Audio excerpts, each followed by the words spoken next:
పిచ్చోడా, నీ త్యాగాన్ని, నీ కష్టాన్ని, నీ ప్రయాసని, నీ వేదనని, నీ దుఃఖాన్ని, నీ కన్నీళ్ళని చూసి పట్టించుకోలేదనుకుంటున్నావా? మొత్తం గమనిస్తూనే ఉన్నాడు ఆయన. నీ ప్రేమలోని ఆ పరిపూర్ణత ఏ పాటితో కనిపెడుతున్నాడు, ఏమీ పట్టించుకోనట్టు. ఇంత సమర్పణ కలిగి ఆయన కోసం పరిగెత్తుతున్నావే, త్యాగం చేశావే, బాధలు పడుతున్నావే, నానా బాధలు పడుతున్నావే. చాలా చేశాను కదా దేవునికి, ఎందుకు నాకు ఇలాంటి పరిస్థితి వస్తుంది? ఇతరుల కంటే కూడా చాలా నమ్మకంగా కష్టపడుతున్నా కదా, నిజాయితీగా కష్టపడుతున్నాను కదా, నాకున్న సమస్తం కోల్పోవటానికి ఇష్టపడ్డా కదా, నానా బాధలు పడుతున్నాను కదా, పడరాని పాటలు పడుతున్నాను కదా, ఎందుకు నాకు ఇలాంటి పరిస్థితి? గమనిస్తున్నాడు ఏమాత్రం. ఇంకా అసలు నీ ప్రేమలోని పరిపూర్ణత ఎంతో కనిపెడుతున్నాడు సైలెంట్గా. ఓదార్పు కోసం చెప్పట్లా, ఆత్మ నడిపింపులో మాట్లాడుతున్నా.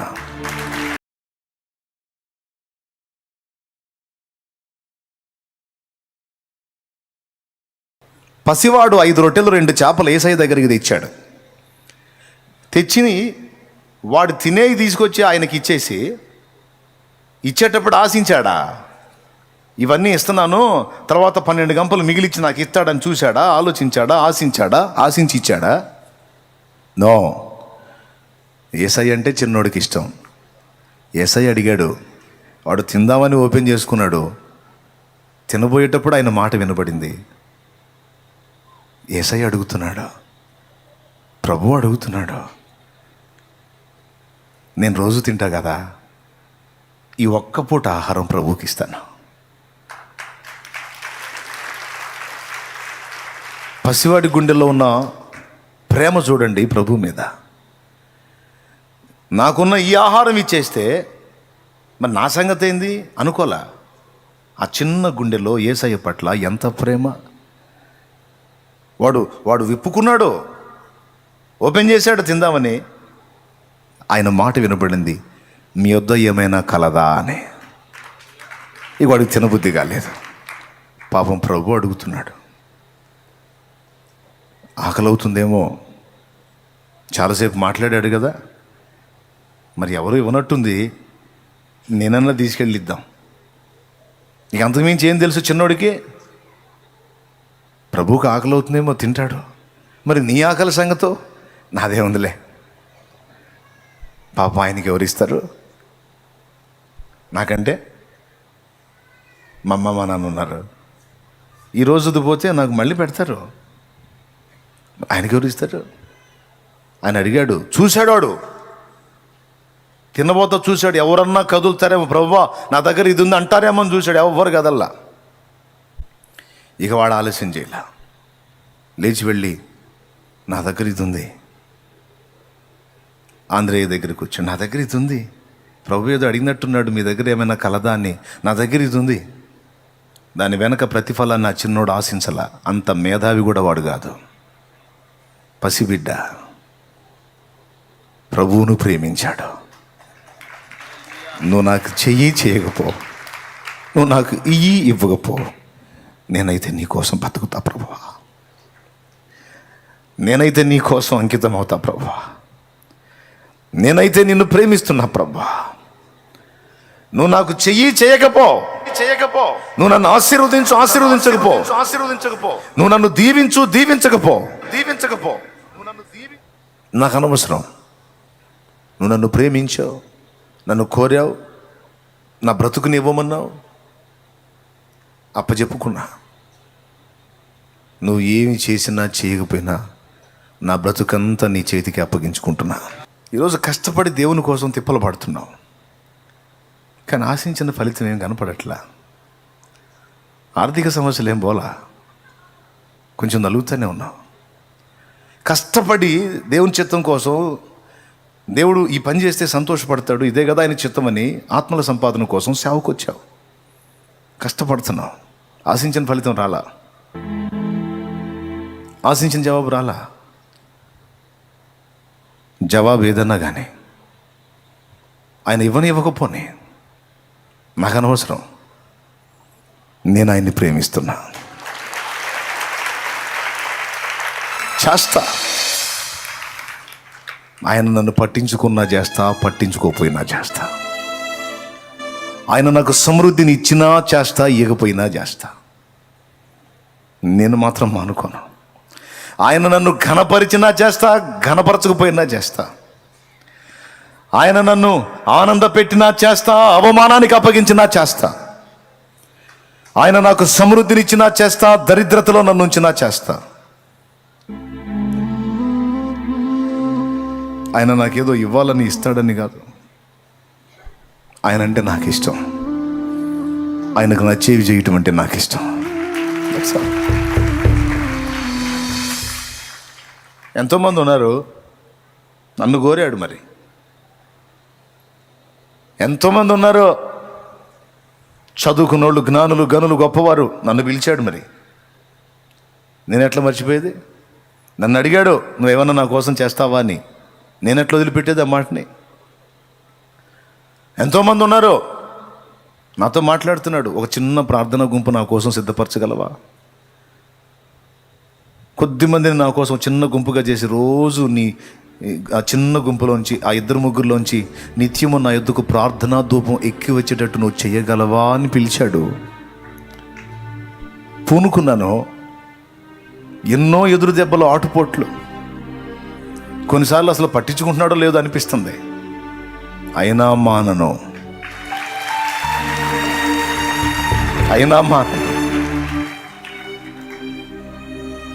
సేవ చేయమని పిలిచాడు. చాలామంది మనుషులు ఉంటే నన్ను పిలిచాడు. ఒక్కోసారి కఠినమైన కరువు కనపడుతుంది,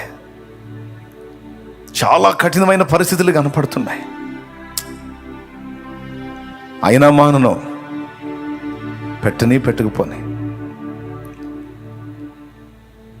ఎందుకు?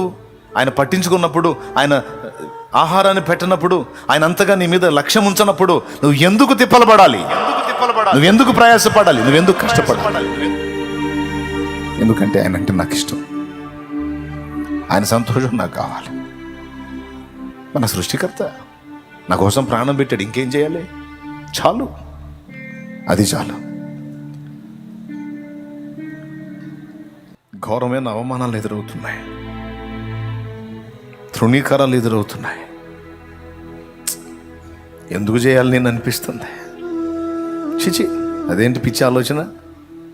ఎందుకు చేయటం ఏంటి? చేయకపోతే ఎట్లా?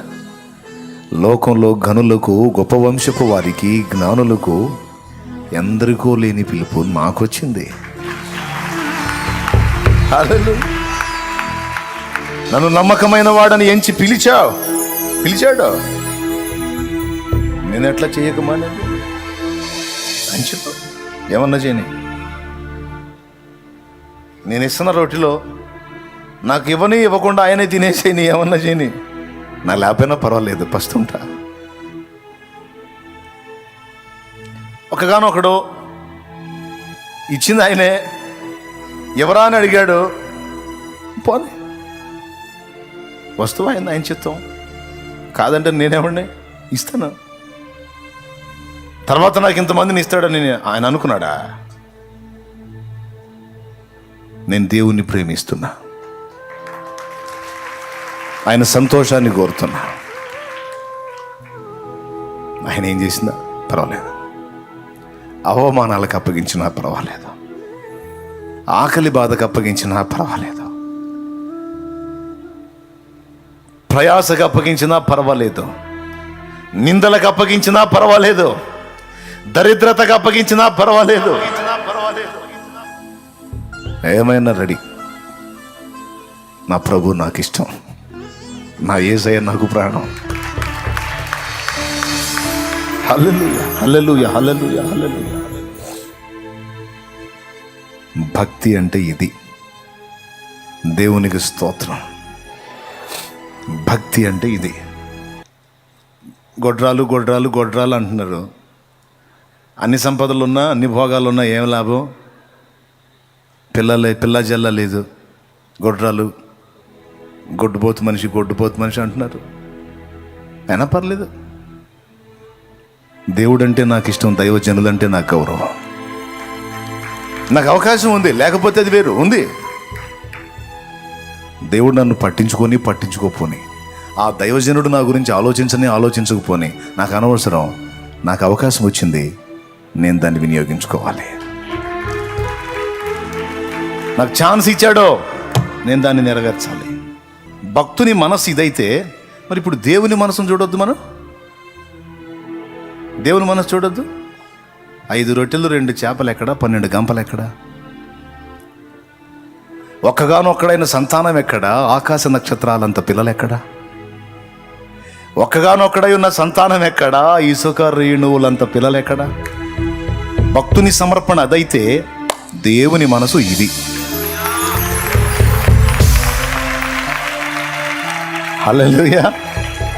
పిచ్చోడా,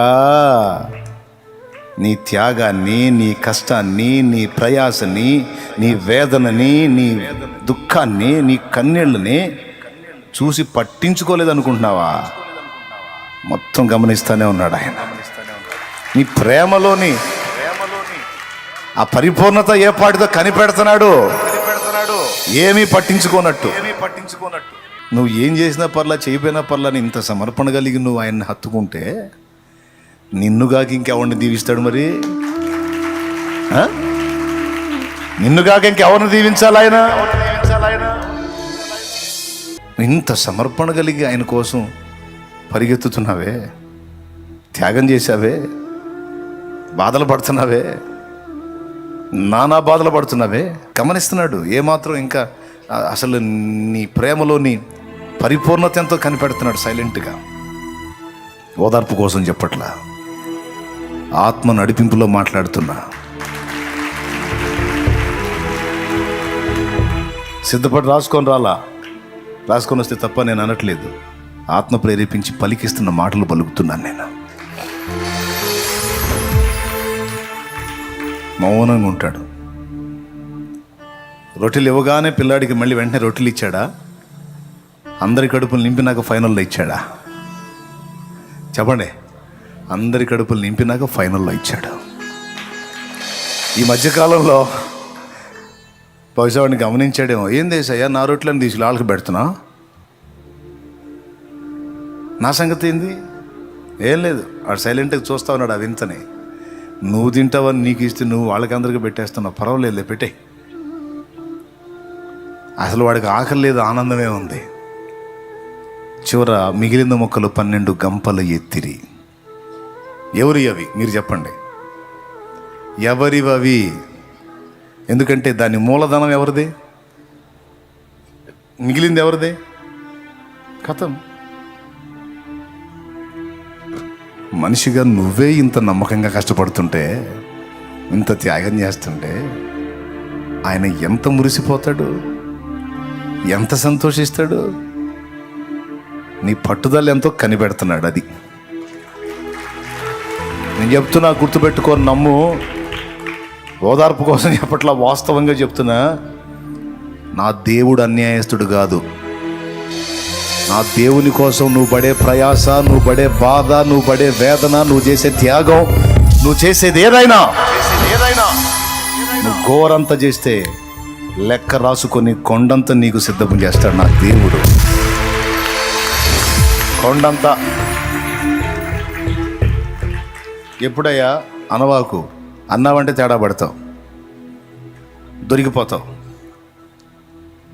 అన్నావంటే దొరికిపోతావు. దొరుకుతావని వెతుకుతున్నాడు నిన్ను. అన్నానికి లేని రోజును కూడా చూపించాడు నాకు. మధ్యాహ్నం పూట ఇంటికి వచ్చాను, తిరిగి 2:30, 3 అవుతుంది. ఆకలి అవుతుంది బాగా. అన్నం ఏమైనా ఉందా అన్నాను. లేదండి. నిజం. పర్లేదులే, ప్రభువుకు స్తోత్రం. ఎందుకయ్యా నాకు అన్నం కూడా లేకుండా చేసా అనలా. నీకు స్తోత్రం, పర్లేదు, ఏమైంది? ధన్యుణ్ణి. ఒక సాక్ష్యం ఇచ్చావు నాకు కూడా, స్తోత్రం. యాడిచ్చాడు? 10 నిమిషాల్లో సహోదరుడు వచ్చి టీ తాగుదామరా అని హోటల్కి తీసుకెళ్ళాడు.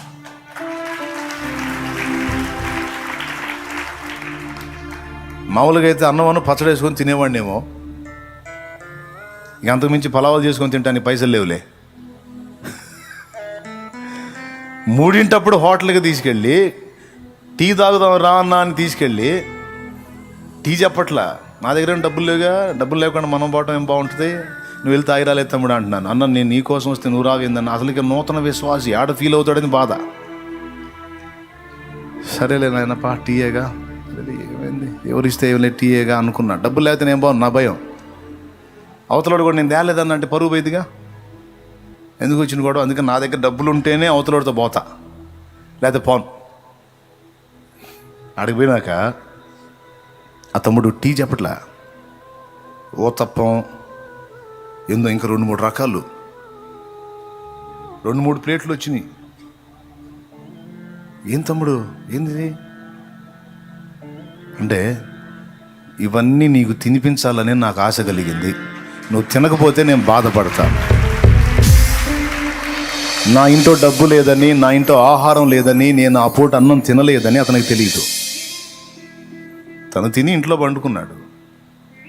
దేవుడు అతనితో మాట్లాడిన అనుభూతి పొంది అతను లేచి వచ్చి చెప్తున్నాడు, అతనే నేను ఇంట్లో పండుకున్నానన్నా తిని, నేను తిని తమ్ముడు అని తనని అడిగితే, సరే నువ్వు తిని తమ్ముడు అంటే, నేను తిన్నానన్నా, తిని పండుకున్నా. ఎందుకో నువ్వు తిని పండుకున్నావు, నా దాసుడు తిన్నాడో లేదో అడిగావా, లేచి వెళ్ళి అడుగు అని ఆయన నాతో మాట్లాడిన అనుభూతి పొంది నేను వచ్చానని చెప్పాడు. చూడు ఆయన మనసు చూడు. అయితే ఆ పూటగా అట్లా కడుపు నింపేశాడు. నేనే వద్దన్నా, అయినా సరే తినాల్సి వచ్చింది. అది తింటమేమో కానీ ఆ తమ్ముడు ఆ మాట చెప్పినప్పుడు ఈ కన్నీళ్ళు ఆహారం మీద పడ్డాయి. తల ఉంచుకున్నాను తింటున్నట్టు కన్నీళ్ళు పడుతున్నాయి దాని మీద. ఎందుకంటే నా కడుపు చూశాడు ఆయన,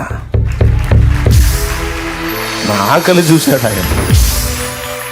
చూస్తాడు బిడ్డ, నిన్ను కూడా కనిపెడతాడు. కావాలని కొన్నిసార్లు అసలు నీ ప్రేమలోని పరిపూర్ణత ఏంది, అసలు నీ సంగతి ఏందో తేల్చుకోవాలి కదా. చెబుతున్నా, ఆయన ఏం చేయకపోయినా పర్వాలేదు, ఐఎమ్ రెడీ అను.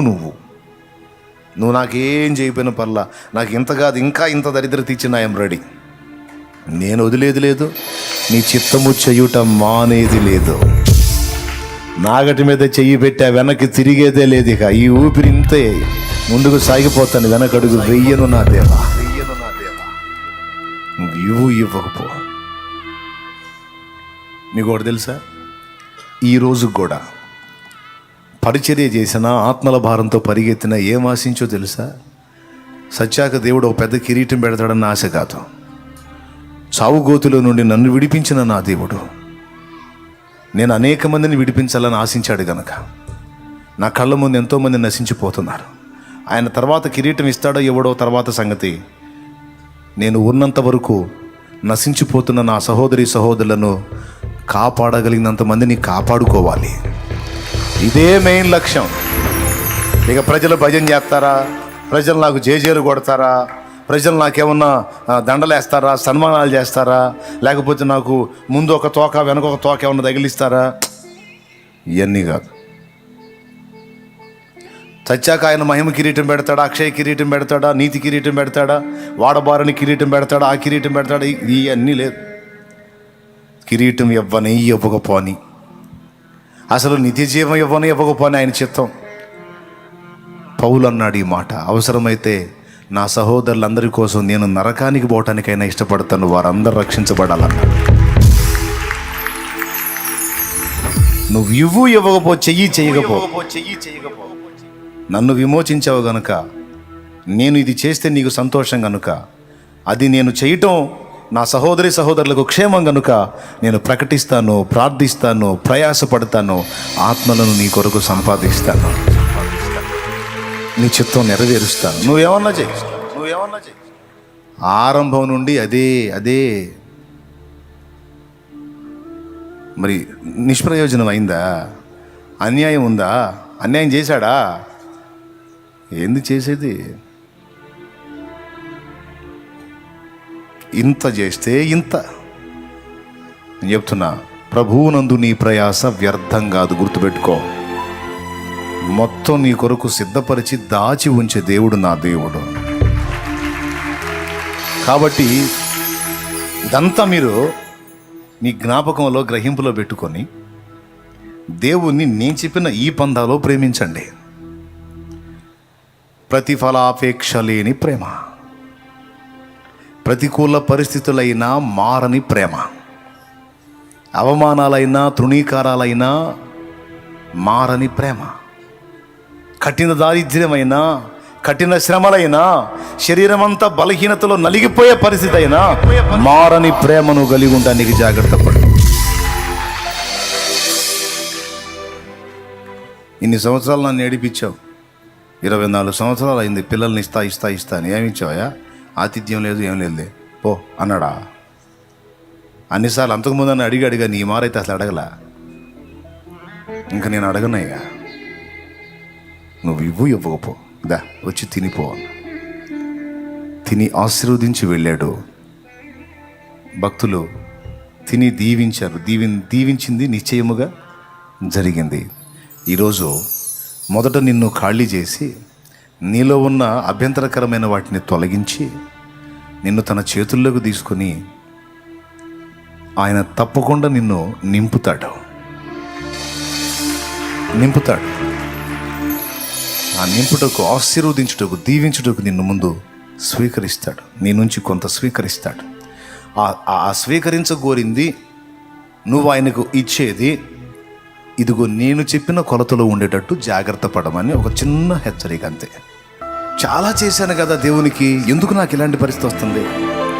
ఇతరుల కంటే కూడా చాలా నమ్మకంగా కష్టపడుతున్నా కదా, నిజాయితీగా కష్టపడుతున్నాను కదా, నాకున్న సమస్తం కోల్పోవటానికి ఇష్టపడ్డా కదా, నానా బాధలు పడుతున్నాను కదా, పడరాని పాటలు పడుతున్నాను కదా, ఎందుకు నాకు ఇలాంటి పరిస్థితి?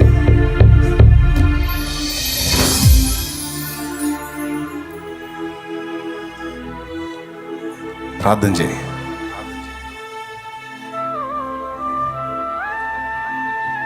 నీ ప్రేమ యొక్క పరిపూర్ణత నేను గమనిస్తున్నాడు. అంతరంగాలు పరిశోధించే దేవుడు ఆయన. నేను అన్న మాట ఖచ్చితంగా నీలో ఉంటుంది. ఈ ప్రశ్న, ఎందుకు నాకు ఈ పరిస్థితి అన్నది?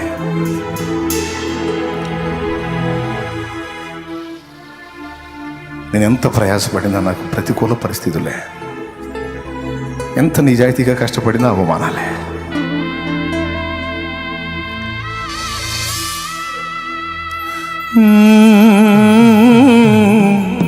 ఏమన్నారా నీ ప్రభు?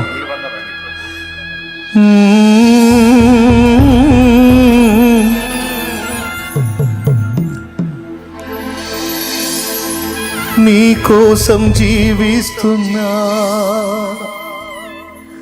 నిన్ను నే ప్రేమిస్తున్నా. నువ్వంటే పిచ్చిదేవా, నువ్వంటే ఆశ, నువ్వంటే ఇష్టమయ్యా, నాకు ఇష్టమయ్యా. ఇది నీకే తెలుసు ప్రభు. ఎన్ని వేదలైనా, ఎన్ని అవమానాలు, ఎన్ని బాధలైనా నిన్ను వదలలేను ప్రభు.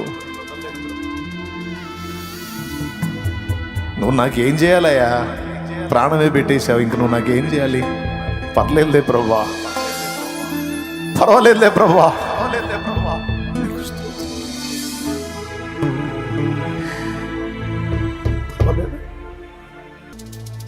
నా నుంచి ఎంత పొందగోరావో అంత పొందు. నేను సిద్ధంగా ఉన్నాను. నా నుంచి ఎంత ఆశించావో అంతా స్వతంత్రించుకో ప్రభు. నన్ను పూర్తిగా తీసుకో, నీ వశంలోకి తీసుకో. నా కలిగిన సమస్తము నీదే, అది నువ్వు ఇచ్చిందే. స్వీకరించు ప్రభు. నువ్వు నాకు చేసినా పర్వాలా, చేయకపోయినా పర్వాలా. నీ దాసుని ప్రభు, నీ దాసురాల్ని ప్రభు. నా దేవుడవు, నా ప్రియుడవయ్యా. నువ్వు చేసినా నాకు ఇష్టమే, నువ్వు చేయకపోయినా నాకు ఇష్టడవే. నువ్వు పట్టించుకున్నా నా ప్రియుడవే, పట్టించుకోకపోయినా నా ప్రియుడవే. నిందలకు అప్పగించిన నా ప్రియుడవే, అవమానమునకు అప్పగించిన నా ప్రియుడవే, వ్యాధికి అప్పగించిన నా ప్రియుడవే, దరిద్రతకు అప్పగించిన నా ప్రియుడవే, శ్రమలకు అప్పగించిన నా ప్రియుడవే, అప్పులకు అప్పగించిన నా ప్రియుడవే, దేనికి అప్పగించిన నా ప్రియుడవే. ఇందులో మార్పు లేదా? నీకు వందనాలు.